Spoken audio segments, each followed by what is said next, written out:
que tu foi pra lei? Pra lei? Pro direito? Puxa, eu não gosto de injustiça, eu tenho um problema com isso, e principalmente eu não gosto que as pessoas explorem o desconhecimento dos outros, sabe? Então acho que eu pensei em ajudar de alguma maneira, eu sempre gostei muito de falar, eu fui um pouco pela psicologia também, então eu lembro de ter no ensino médio uma matéria que era psicologia social, e aí vou um pouco pela criminologia, meu trabalho tem muito a ver com isso, de entender como as pessoas funcionam, na comunicação eu trabalho com isso também. E aí foi um pouco porque, vamos ver, eu pensei em prestar jornalismo também, sabia? No final tava... Mas eu fui muito feliz sendo advogada. Eu ainda sou advogada. Pô, tô pagando a OAB, então. Quer dizer, eu acho que eu perdi o boleto. Mas enfim, vou pagar OAB. Não me E o mestrado? Qual foi o tema? Qual foi a pegada do... A influência da repressão penal sobre o usuário de crack na busca pelo tratamento. Porra! Eu fiz uma pesquisa de campo. O mestrado foi muito legal. Eu fiz um... Foi tirar uns crack lá na Cracolândia. Cheirar uns crack. Eu entendo de Não, crack. eu sou bem careta, mas enfim, eu fui estudar em Portugal uma época na faculdade e eles estavam evoluindo muito na política de drogas lá, na descriminalização do usuário, transformar numa infração administrativa. E eu achei muito legal, comecei a me interessar pelo tema, voltei para o Brasil, terminando a faculdade, falei, cara, quero estudar isso. E aí fui para a USP, entrei no mestrado logo depois da faculdade, porque eu tinha certeza que queria dar aula. E aí eu fui cursar umas matérias na psiquiatria. Então você pode escolher a faculdade que você quer ir, né? Tava no direito, fui umas matérias para psiquiatria, tem até uma história legal que eu fui... O professor falou, vou dar uma prova, vou te fazer umas perguntas, você responde o que você souber. E ele me entregou pela primeira vez na vida, eu não sabia nada. E eu cheguei e falei, professor, eu tenho um talento que é enrolar. Mas hoje, eu não tenho como, não tenho ideia. E eu falei, você quer que eu vá embora? Ele, não, fica aí. E aí eu comecei a estudar e foi isso. E qual que é a conclusão? Como que o Estado fode os cracudos? Falei pra ele que eu queria falar disso. Então, de diversas maneiras. Né? Você quer saber sobre o porte... Acho que a questão das drogas é uma questão muito complexa. Vou falar disso aí, da gente para de falar de assunto cabeçudo. Daqui a pouco o povo vai desligar. Falar, porra, papo chato dessa mulher. O pessoal já reclama que eu falo de maconha. Todo programa eu enfio maconha. Não, mas acho que quando a gente pensa em política de drogas, a gente tem que pensar o seguinte. Faz bastante tempo que a gente está proibindo droga. E, enfim, elas estão aí ganhando a guerra às drogas há anos. Então, não tá funcionando. O Jean tem uma camisa maneira pra caralho. Palmas para as drogas que por mais um ano venceram a guerra às drogas. É dessa marca, não é, Jean? Não é dessa marca aqui? Cara, pior que eu não lembro, pra ser sincero. Talvez seja. Então, acho que esse é um indicativo, não de que as pessoas precisem concordar com a minha proposta, mas de que a gente precisa pensar. Porque se a gente está fazendo um negócio por tanto tempo e o negócio não está funcionando como a gente quer, a gente precisa pensar. Eu tenho no meu Instagram uma série de vídeos sobre isso, mostrando uma fala do ex-ministro e ex-juiz Sérgio Moro, porque, enfim, na época, uma visão não considerada alinhada, o meu pensamento, e ele falando sobre o tabaco. Ele estava dizendo, a gente tem um imposto alto sobre o tabaco, só que isso faz com que uma parcela maior do mercado seja tomada pelo contrabando. 40%, e o cigarro... 60%, sei lá. O cigarro contrabandeado, ele não tem controle fitossanitário, então ele é pior para a saúde. Com a droga é 100%. A gente não tem controle fitossanitário. E o prensado é um lixo. Então, um lixo. O bem jurídico tutelado, na linguagem do direito penal, aquilo que o crime previsto na lei de drogas protege, em tese, é a saúde pública. Só que a gente está gerando mais prejuízo para a saúde pública. E aí a gente gasta muito mais dinheiro encarcerando pessoas, prendendo gente, do que com saúde pública. E aí outro ponto, quem que a gente prende? Os grandes traficantes? Não.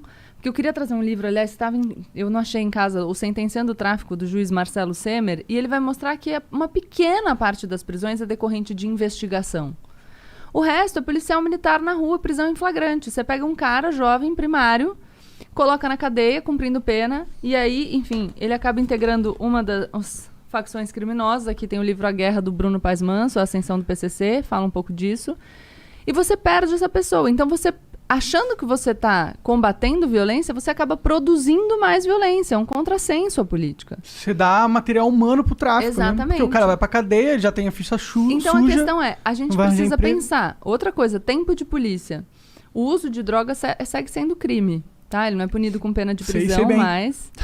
Já fui algemado, já fui pra cadeia. E você tem que assinar o termo circunstanciado, né? O Igor foi lá na DENARC comigo, porque a gente, né... Pior que e estamos sendo investigados pelo DENARC. Estão sendo investigados? Por quê? Porque a gente fuma fuma tabaco orgânico. Dele. Mas aí você percebe? E, então, todo um dinheiro, gasto Usuário, público direcionado para isso... É incentivo, talvez. Gasto público direcionado para isso, enquanto a gente não consegue punir nem 10% dos homicídios no Brasil. Bom, não tem uma estatística que 40% das pessoas que estão presas não foram julgadas ainda? Muitas das pessoas... Não é meio absurdo isso? Pra mim parece um absurdo, crime contra a humanidade isso aí. É um absurdo isso, mas aí a gente tá falando de uma outra questão. Claro. Que tem a ver com lei de drogas também, porque a maioria dos presos em flagrante permanece preso, então tá preso cautelarmente até o final do processo. Mas se a gente pensar em total de população carcerária, você vai ter mais de 40% de presos por crimes relacionados a drogas. Você tem na população carcerária feminina 60%.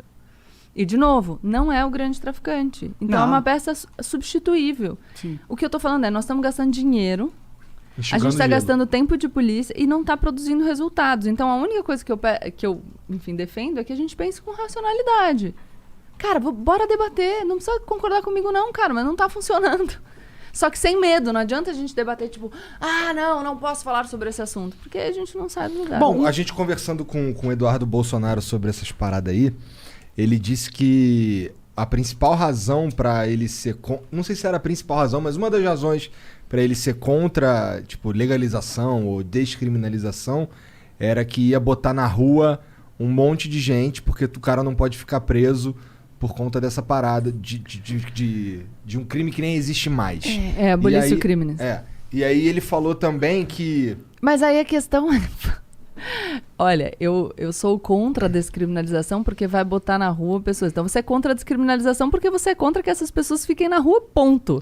Porque se você acha que o crime não deveria existir, não te interessa o pretérito. E aí vem o que ele falou depois. O que ele falou depois é o seguinte, muito mais... Por exemplo, às vezes a gente pega... Não tô falando que eu concordo, beleza? Tô relatando. Claro. Ele disse que às vezes a gente pega um cara que cometeu outros crimes e a gente consegue prender ele porque ele tava com droga. E aí a gente consegue botar ele na cadeia. Então, às Caralho, vezes... mas... Não, desculpa, o cara tá falando. O Estado é ineficiente e não consegue fazer o que a gente tem que fazer, então a gente precisa dar um jeitinho, um jeitinho que a gente... Cara, mas aí desculpa, gente. A falha do argumento tá nele mesmo, nos dois. Sim. Não faz nenhum sentido. Então, mas aí a gente foi conversando sobre isso um tempo e não avançamos.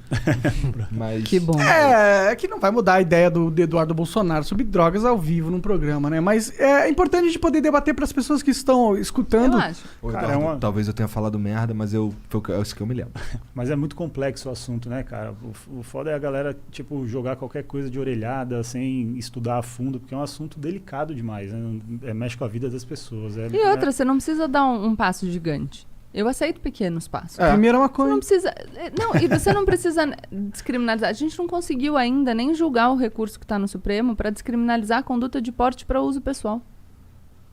Então tem muito a percorrer. Pode e aí, ter. se a gente vai falando de mercado de cannabis agora, um mercado que se apresenta como muito promissor. Vocês estavam falando de investimento em poupança. A gente está falando dessa corrida, o green, né? Que é a corrida por esse tipo de mercado. E a gente vai ficar para trás de novo. Obrigado por ter assistido mais esse corte do Flow. Eu queria te dar hoje, agora, nesse exato momento, uma dica suprema. Existe uma carreira aí que tá no hype, que é a programação. São as pessoas que estão mais ganhando dinheiro neste exato momento. Tem mais oportunidade de qualquer outra carreira por metro quadrado. Então você agora tem a oportunidade de aprender programação na sua casa com a Tribe. Mas você ainda tem uma coisa mais legal ainda. Você não tá com dinheiro? A Tribe ela tem uma opção onde você começa a estudar. E como lá as primeiras e as segundas turmas saíram todos com trabalho, a Tribe faz o seguinte, você começa lá sem pagar, e aí quando você conseguir arranjar um emprego, você começa a pagar a mensalidade, ele tem essa opção, eles vão com certeza te profissionalizar, é claro que você tem que aprender, né? Então, entra no link aqui embaixo, que é bitribe.com/flow, participa do processo seletivo dos caras, porque as vagas são limitadas, beleza? Então corre lá, faz isso agora, tá aqui, ó. Beijo.